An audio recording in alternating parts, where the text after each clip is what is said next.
Tough game yesterday. Tough couple weeks for him. Yeah.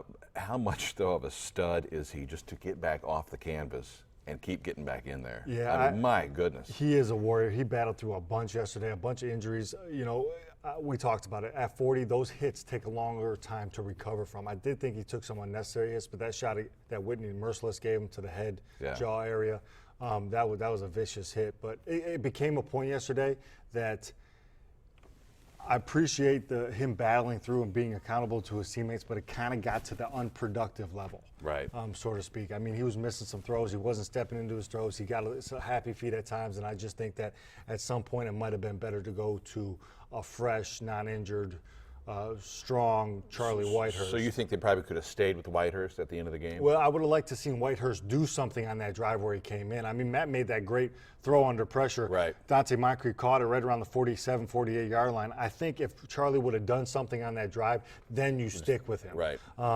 He was unable to do that. He got sacked, threw an incompletion.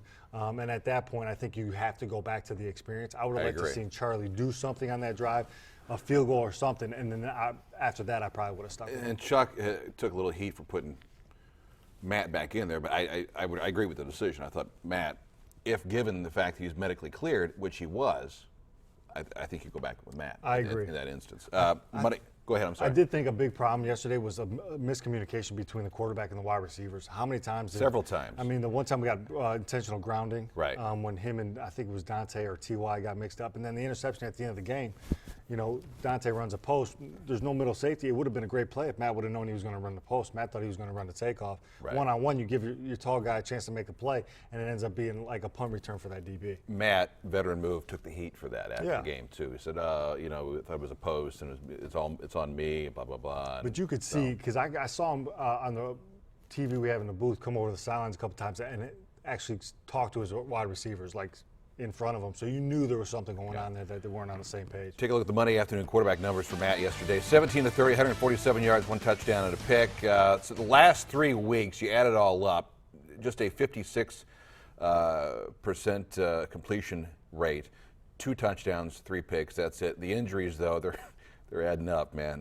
Neck, back, ribs, jaw.